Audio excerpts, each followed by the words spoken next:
Magandang araw po sa inyo lahat, isang panibagong reaction video na naman po ang ating pong gagawin ngayong araw po na to. Mula po ito kay Summit Media Philippines. Ang title po nito, Breaking, mga opisyal ng gobyerno pinasisibak dahil sa kapalpakan sa Escoda Shoal. BRP Teresa Magbanwa. Kung hindi ka pa nakasubscribe sa channel ni Summit Media Philippines, nasa description po ang link ng kanyang video para makapag-subscribe ka sa kanyang channel. At huwag mo rin sanang kalilimutan na mag-subscribe sa ating channel para ma-update ka kapag naglalabas tayo ng ganitong reaction video. Like this video kung magugustuhan mo ang ating reaction. Simulan na natin to. Let's do this. Dumating na sa daungan sa Puerto Princesa, Palawan ang barko ng Philippine Coast Guard na BRP Teresa Magbanwa. Ito'y mula sa Escoda o mas kilala bilang Sabina Shoal sa West Philippine Sea noong linggo. Batay sa mga larawang inilabas ng Philippine Coast Guard, 4 sa mga miyembro nito na dumanas ng pananakit ng tiyan, dehydration at arthritis ang tinulungan ng mga otoridad para may dala sa ospital dakong alas 2:30 ng hapon sa pagbalik sa daungan. Nauna rito, inihayag ni Commodore J. Tariela, tagapagsalita ng Philippine Coast Guard para sa West Philippine Sea, na napilitan na bumalik sa daungan ang barko dahil sa hindi magandang kondisyon ng panahon, kakulangan ng pang-araw-araw na supply at matinding pinsala sa struktura dahil sa insidente ng pagrampa ng mga sasakyan pandagat ng China sa West Philippine Sea noong August 31. Ito po yan ito po yung malaking natin dyan pwede naman po sigurong palitan talaga ang Teresa Magbanwa kung talagang on the spot bago nila pinull out yan Teresa Magbanwa ay may ipinalit silang ibang barko natin. Hindi ka pa ba nakasubscribe sa aking channel? Dapat mag-subscribe ka na kasi road to 100k subscribers na ang ating channel. At kapag na-reach natin ang 100k subscribers, magkakaroon tayo ng cellphone giveaway. Kaya stay active, like our video, syempre share this video and always subscribe. Mag-iingat po kayo lahat. Maraming salamat. Back to the video. Ganun po yun. Kaya po lahat po talaga ng taong bayan ay nanggagalaiti. Dahil alam na alam po natin na kapag tayo po ay wala na pong barko dyan sa Escoda Shoal, ay babakura na po talaga yan ng China. Real talk po yan, At syempre, nakakaawa rin po talaga ang ating mga nakadeploy dyan sa Teresa Magbanwa. Wala na nga po raw silang supply. Umiinom na po sila ng tubig ulan na tubig po ng aircon. Yun po ang sabi nila, tubig ng aircon na po rin ang iniinom nila. Dahil wala na nga po silang mga supply, hindi na po sila na re-supplyan ng ating PCG. So, matagumpay talaga ang ginagawa na pangaharas ng China sa atin dyan sa Escoda Shoal. Ibig sabihin lang po nun, hindi po kaya talaga ng PCG kung tayo lang ang magre-resupply mission dyan sa ating mga teritoryo. So, yung conclusion po natin, dapat lang po talaga na magpasama na tayo sa US kasi yun po ang matagal na po nilang mungkahi. Sa nangyayari po sa atin dyan, sa ating teritoryo. Dahil tulad yan, paano kung mag-deploy ulit tayo dyan at may i-standby na naman tayong barko sa Escoda Shoal kung sakasakali. Kung makakaporma pa tayo, Kasi wala na po tayong bantay, di ba? Wala na po tayo na ibang barko dyan, yun, baka ganoon na naman ang mangyayari. Hindi na naman tayo makapag-resupply mission dahil nga todo bantay sa atin at todo haras sa atin ang China.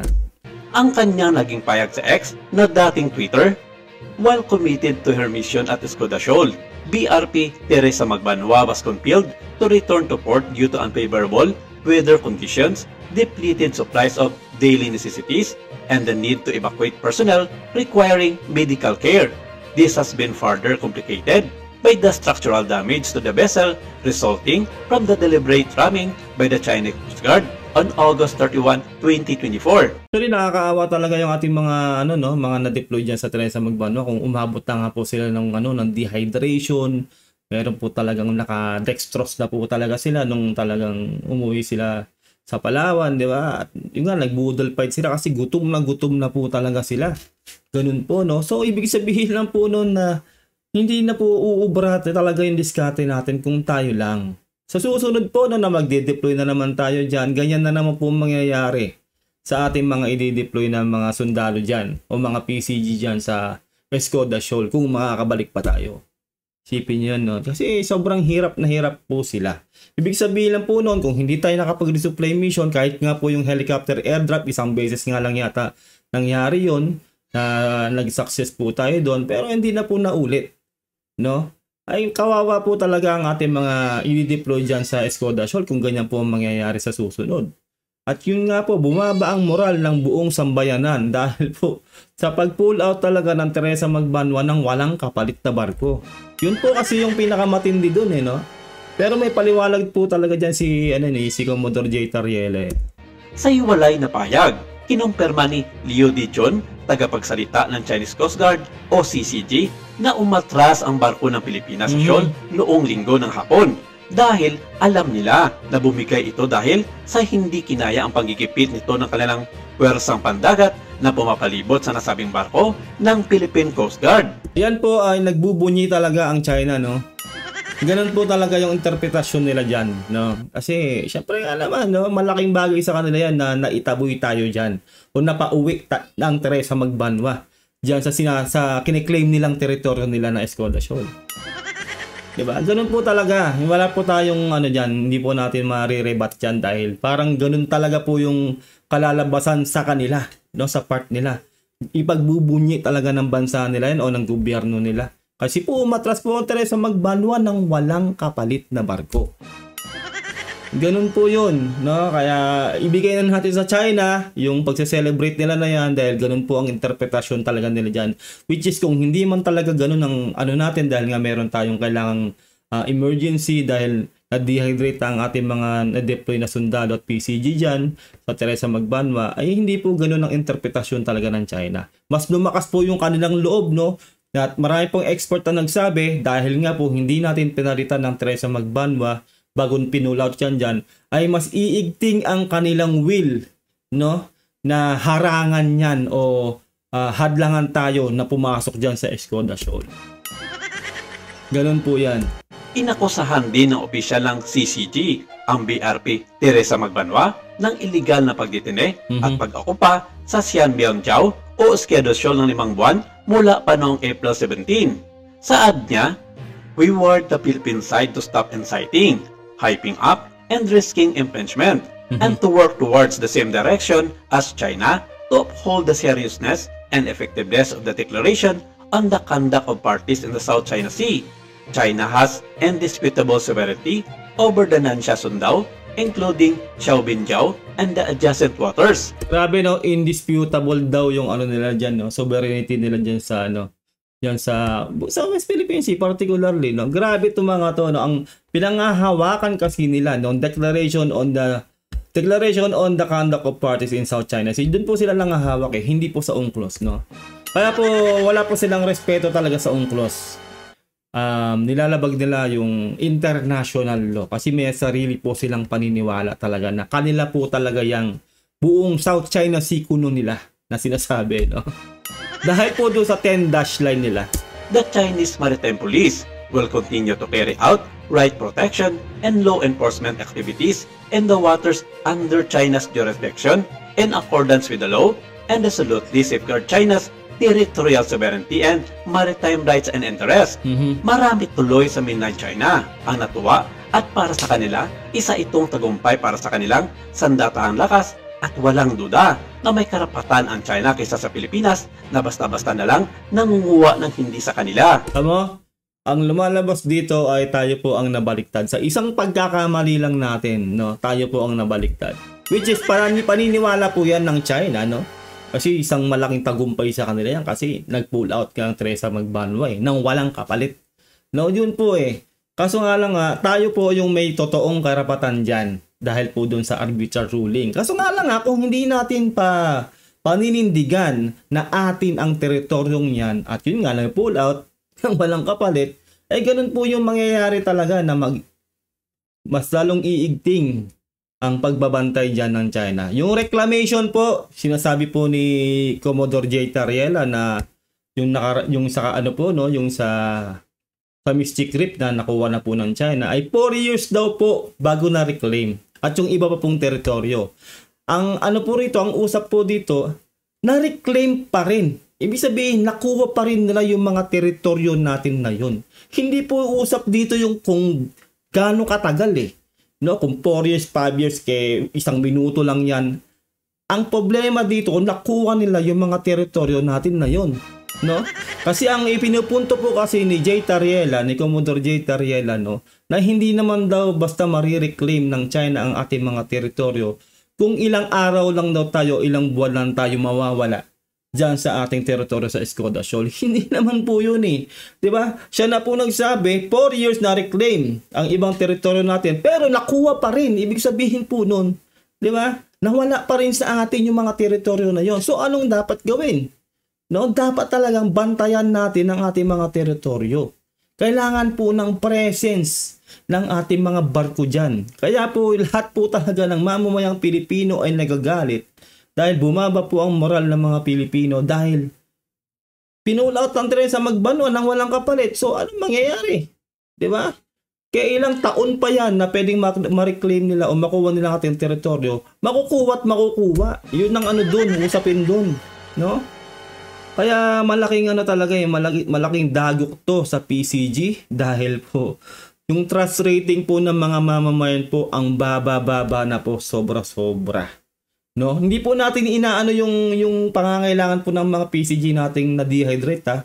Naaawa po tayo doon. Pero sana man lang po na bago pinalitan o bago pinulaut ang Teresa Magbanwa ay pinalitan po yun ng kapalit na barko na magbabantay po sa Escoda Shoal. Real talk.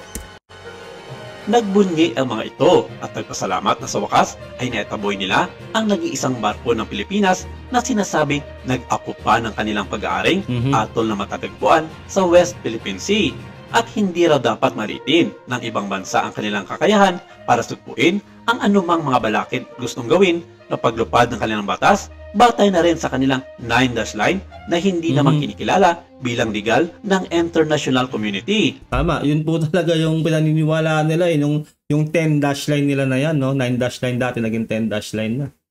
Kaya wala po talaga tayong magagawa na ibigay natin yung celebration sa kanila kasi totoo po eh. Nag-pull out talaga Teresa Magbanwa na walang kapalit eh. Di ba? Lalong lumalakas tuloy ang loob ng China na manggipit dyan sa mga teritoryo na yan. Balik dito sa Pilipinas, marami ang nadismaya sa naging pasya ng gobyerno na lisanin ng BRP Teresa Magbanwa ang Escoda Shoal. Marami ang nabigla sa desisyon at balita na ito dahil nauna pa at nanggaling pa mismo ang impormasyon na ito sa ilang malalaking media sa China at pagpapakita lamang daw ito na nahihiya ang pamunuan na ipaalam sa publiko ang kanilang pagyupo sa kamay ng China Coast Guard sa Sabina Shoal. Yun nga po, di ba? O, tulad sa sinasabi dito sa Summit Media Philippines, no? Nauna pa yung ibang bansa o yung China mismo na magbalita nun kaysa sa ibinalita natin. Di ba? Kasi parang ano talaga eh, parang kung ano nga, hindi man tayo expert, kami mga ordinary mamamayan, ay lahat po kami alam namin na hindi maganda yung ginawa talaga ng PCG. Na pinulaut ang Teresa Magbanwa ng walang kapalit at marami pong experts, no, experts sa Pilipinas o sa local at sa mga international sa ginawa po yan ng PCG na pagpulaut sa Teresa Magbanwa ay talaga pong ano po sila, nagulat din sila, no? Pero pong ano, professor sa Wales, no, sa ibang bansa ang nagsabi na dapat daw bago daw ipinull out, no, ang Teresa Magbanwa, ayun nga po dapat may ipinalit dahil lalo pong iigting ang China na bantayan ng Escoda Shoal. Baka nga raw hindi na po tayo makabalik diyan, no. Ang sabi po pa po noon ng professor na yon ay hindi daw priority talaga ng China na mag-reclaim o sakupin ng mga teritoryo natin lalong Escoda Shoal agad-agad. Ang focus po nila ay itaboy po tayo sa sarili nating teritoryo. Ganun po ang mungkahi nila. No, kung mawawalan talaga tayo ng presence dyan sa Escoda Shoal o sa lahat po ng ating mga teritoryo, ay unti-unti po talaga nilang makukuha yan ng China. Real talk po yan. No? Hindi na po kailangan po ng iba po pong usap dyan. Talaga pong yung mga tao po ay nawalan na po ng loob. No? Bumaba ang moral dahil isipin nyo, no? Yun na nga po yung pinakamagandang strategy na meron po tayong barko doon ay pinull out pa po ng ating PCG. Nakakadismaya po talaga, real talk. Kahit nga raw ang mga simple at maliliit na barko ng China na nakapalibot sa BRP Teresa Magbanwa ay hindi nilisan ng Escudasyon sa kabila ng masamang panahon na dumaan sa nasabing pinag-aagawang teritoryo sa West Philippine Sea. Samantalang ang sinasabi ni Tariela, di ba? Sinasabi ni Commodore Tariela na kahit daw yung ng China daw nag-pull out dahil sa bad weather na sinasabi niya. Pero kung iisipin natin, no, kung nag-pull out nga talaga yung ibang ng China, at least hindi po lahat, may natira pa rin po diyan. Imposible pong pinull out nila lahat. Meron po at meron. At sinasabi nila na yung nga raw na may ibabalik daw silang diyan, barko, no, sa Escudasyon, no, may ipapalit. Kailan? Yun ang malaking tanong, kailan at kaya pa ba nating bumalik? Dahil yun nga po yung sinasabi natin, no, hihigpitan na po lalo yan ng China. Strategic daw sabi ni no, nung nagre-report po ito, strategic daw yung gagawing pagbalik natin dyan. Hindi lang daw yung physical presence ang kailangan natin dyan. Meron daw naman daw tayong radar, no, para malaman natin kung anong nangyayari dyan sa Escudasyon o sa mga teritoryo natin. Ang hindi po naiisip ng PCG o yung nagsasabi po na yon na mayroon pong radar naman tayo na hindi daw kailangan lang ng physical presence dyan sa Escudasyon. Meron pong signal scrambler. Alam nyo po ba yon? Yung signal scrambler, yung kapag ginamitan tayo ng ganun ng China, ay hindi natin sila madetect kung sila po ay nandyan sa Escudasyon. Ganun po ka-high-tech na ngayon, no? Kaya baka mamaya yan, ginagamitan lang natin sila ng radar para malaman natin kung nasa Escudasyon sila. Ginagamitan tayo ng signal scrambler. Hindi natin sila ngayon madidetect. Hindi natin alam. Di ba nga po yung corals, tinatambakan na nga po nila ng corals dyan. Baka mamaya magkaroon na po sila ng runway dyan. At sa susunod na panahon, magkaroon na nga po talaga sila ng military base dyan dahil akala natin kung hindi man tayo physical presence na pupunta sa Escudasyon dahil radar-radar lang, baka ginagamitan nga tayo ng signal scrambler. No? Yan po ang hindi ko alam kung ba't hindi nila maisip yung ganun, no? Kailangan po talaga dyan ay physical presence. No? Hindi lang po ronda-ronda yung sinasabi po nila na pwedeng sa Air Force natin, ronda dyan, maglilipad sa aeroplano o sa helicopter para makita kung ilan dyan. Alam na alam po natin na hindi po tayo lulubayan ng China. Lalo po sa nangyari po ngayon, dadamihan pa po nila lalo, no, ng mga barko nila dyan, mga vessel nila dyan sa Escudasyon, no? Isipin nyo, sinabi na rin po ito ni Tariela, kapag po natayuan din nila ang Escudasyon ng kanilang military base o ng artificial island, ay mahihirapan na tayo mag-supply sa BRP Sierra Madre. Dahil ito po yung mischief trip, no? Ito yung Ayungin Shoal, yung kinalalagyan, no, ng BRP Sierra Madre. At ito yung Escudasyon. Itong mischief trip, meron na po silang base dito, military base. Itong Escuda, kung magkakaroon din sila, no, nasa gitna pong Ayungin Shoal, hindi na po tayo makakapag-supply sa Ayungin Shoal.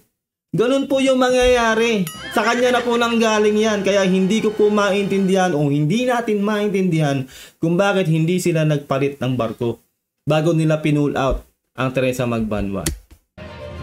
Ayon sa mga eksperto, maraming paraan para mapanatili ng Pilipinas ang kanilang presensya sa Sabina Shoal. At ilan sa mga ito, nagmungkahi na kagatin na ang ina-offer ng Estados Unidos na samahan ang mga barko ng Pilipinas na gustong pumalit sa BRP Teresa Magbanwa. Matagal na pong iminimungkahi yan ng US, tayo lang po tong ayaw. Ewan ko po dito talaga, dito po kay, kay General Browner kung ano pong nasa isip nila. Kung bakit ayaw pa po nilang pumayag. Dahil wala na po talaga Lalo po ngayon, wala na po tayong bantay sa Escuda. No? Wala na talaga. Wala tayong ipinalit. Yung sinasabi nilang radar daw ang gamitin natin, hindi lang physical presence. Malabo rin yun, may scrambler po. Lahat po ng malalaking bansa, meron pong signal scrambler. Kay Wi-Fi, kay lahat po, hindi po mawawala po lahat ng signal. Ganun po yun Kay radar yan, mawawala po ang signal. Kaya napakalaking kalokohan po, no, na hindi na po kailangan ng physical presence. Yun po ang pinakamatinding kailangan natin. Meron na nga po tayong advantage Nandoon na yung Teresa Magbanwa Pinull out nang walang kapalit. Yun ang mahirap. Di ba? bagay naman na sinusukat kung magkakaroon ng pagharang na gagawin ang China. Yung iba naman iminungkahi na gumamit ng mga helicopter para makapaghatid ng mga supply sa BRP Teresa Magbanwa at hindi imposible makagawa ng medevac sa mga may sakit na crew nito dahil mayroon sariling kakayanan ang nasabing barko para makapaglanding ang mga malalaking helicopter ng sandatahang lakas ng Pilipinas. Ito nga no, yung nabila ko naisip. May helipad ng Teresa Magbanwa. Kung halimbawa no, kung merong halimbawa may nadidehydrate na, pwede naman po sila magpalit tao no, may dala silang hahalili doon sa helicopter no na ihahatid nila ron sa Teresa Magbanwa. Tapos yung mga may sakit o yung mga dehydrate na isakay nila ulit sa helicopter. Marami pong option no. Pero siguro kaya hindi po nila ginawa yun dahil hindi nga po sila makaporma sa China. Kahit na nga po yung helicopter talaga na mag-resupply mission ay hindi na rin nagtagumpay ulit. One time lang yata nagtagumpay tayo no, hanggang sa naubos na nga po ang supply. Kaya wala pong magagawa no, na kailangan talaga mag-pull out dahil isipin nyo no, tubig na po ng aircon ang iniinom ng ating mga PCG, mga sundalo natin dyan sa Teresa Magbanwa. No? Tapos lugaw na lang ang kinakain nila. Ibig sabihin lang po nun talaga, tagumpay ang China sa pangaharas sa atin dyan sa Escoda Zone. Kaya wala na po talaga ibang paraan dito siguro no, para sa atin na matagal na po natin sinasabi at lahat na po ng experts, mapa local o international, sinasabi po na magpasama na tayo sa US. Yun na lang po talaga ang pinakamagandang paraan para magtagumpay tayo dyan sa, sa ating teritoryo. Kaya maraming katanungan ngayon sa sambayan ng Pilipino na parang nagkakaroon ng hokus-pokus sa loob ng pamunuan ng National Task Force for the West Philippine Sea. Kabilang na dito ang Philippine Coast Guard. Sinasabi ng mga eksperto na harap-harapan ng tinalikuran ng gobyerno ang responsibilidad nito na protektahan ang interes ng ating bansa laban sa dayuhang mananakop tulad na lamang ng bansang China. Well, hindi po natin meminusin ng ating gobyerno, no? lalo ang ating Pangulong Bongbong Marcos. Naniniwala po tayo sa kakayanan ng ating presidente. No? Kasi po ang decision po niyan, no? Ang strategic na decision ay magmumula po sa PCG. No? Kumbaga, ang mag-a-approve lang po ang ating Pangulo. Kumbaga, ang mas nakakaalam talaga ng diskarte dyan ay yung mga PCG po natin. Kasi sila po yung pumapalaot Diba? Ganun po Sila po ay magre-relay lang ng kanilang information sa ating Pangulo. Well, sana po, no? Mapag-isipan na po talaga ng ating Pangulong Bongbong Marcos na magpasama po tayo sa US. Kasi alam po natin yan na siya po rin talaga ang huling-huling pipirma sa mga ganyang kasunduan sa MDT natin. At sana nga po, yung mungkahi din ni Sec Kibo na ma-upgrade ang MDT para matulungan na tayo ng US, no? Pero po sa diskarte po talaga ng PCG natin, hindi po natin alam kung bakit po ganun. Kasi po sila po talaga yung nakakaalam kung anong dapat gawin dyan. Na which is, ito na nga po, ganyan po yung naging diskarte nila. Na which is, tayo mga mamamayan, mga ordinary mamamayan, nadismaya talaga tayo. Kaya marami ang nananawagan kay Presidente Bongbong Marcos Jr. Kabilang ni dito ang ilang mga senador at mamabatas na si Bakina ang lahat ng mga namumuno sa Philippine Coast Guard. Wala na raw puwang ang mga ito para manatili pa sa pwesto dahil wala namang ginagawa ang mga ito kundi magreklamo at nagiging marupok sa mga desisyon sa West Philippine Sea. Saka ito nga, ang pinakamainit dito si Browner, no? Yung pinakamainit talaga na buong mamamayan ng Pilipinas ay mainit si Browner talaga. Kasi siya po yung nagbitaw ng salita nun na nakakababa ng moral na kailangan pa daw in the verge of tayo, na hungry, in the verge of dying, para humingi tayo ng tulong sa US, tapos ngumisi-ngisi pa siya, di ba? Tapos harap-harapan na siyang sinabihan ni Papa Ro, yung ng US, di ba, no, na parang sinasabi, hoy, magpasama na kayo, matagal na namin sinasabi sa inyo, pero iiling-iling lang ganun si Browner. Kaya, nang dahil doon, na-ignite po talaga yung galit ng mga mamamayang Pilipino. Real talk yan. Ilan sa mga opisyal ng ating sandatahang lakas ng Pilipinas na ninanais pasibak ng ilang mga mababatas at mga senador ay sina AFP Chief Romeo Browner Jr., National Task Force for the West Philippine Sea, Head Secretary Eduardo Anyo, National Security Council, Assistant Director General Jonathan Malaya at Philippine Coast Guard spokesperson Commodore J. Tariela. Ito mga to, alam ko ito, mga ang nag-appoint diyan si ex-President Duterte. No, ewan natin, no, pero basta tayo ay sumusuporta pa rin sa ating Pangulong Bongbong Marcos kahit anong mangyari. Naniniwala po tayo na magiging maayos po ang lahat. Pero po itong mga to, no, taong bayan na po nagsabi at ilang senador na sinabi na nangangarib nga raw po itong apat na to, ay nasa kamay na po yan nila, no. Wala po tayong masasabi dyan kung ano man, no. Pero syempre po bumaba na po ang trust rating natin sa mga taong to, sa mga official na to. Ganun po yun, no. Tayo po ay nagbibigay lang po ng opinion natin, no, bilang mamamayan, bilang taxpayers, no. Tayo po ang nagpapasahod sa mga yan, sa mga nasa gobyerno. Isipin nyo yan, lalo kung kayo ay mga taxpayer. Kailangan po, meron po tayong alam at may pakialam sa nangyayari po sa atin. Dahil tayo po ay mga taxpayer. Tandaan nyo po yan. Huwag po kayong mahihiyang magkomento o ibigay ang saloobin nyo dahil meron po tayong karapatan bilang mga taxpayer sa Pilipinas. Hindi pa nagbigay ng opisyal na payag ang Malacanang tungkol sa biglaang desisyon ng pamunuan ng Philippine Coast Guard tungkol nga dito sa pag-atras na nag-iisang barko ng Pilipinas sa Escuda Shoal na BRP Teresa Magbanwa.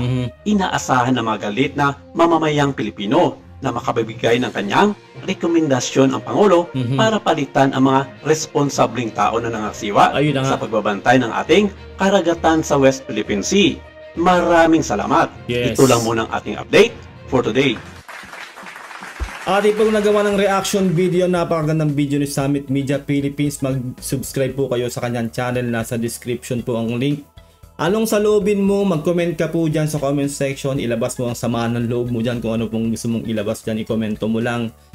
Libre po yan, at kung ikaw ay taxpayer, dapat may pakialam ka sa nangyayari sa ating bansa at ating mga teritoryo. Karapatan po natin yan. At yun po, no, huwag niyong kanilimutan na mag-subscribe sa akin channel para ma-update ka kapag naglalabas tayo ng ganitong reaction video. Ingat po kayo lahat until next time. God bless and peace out. Bye.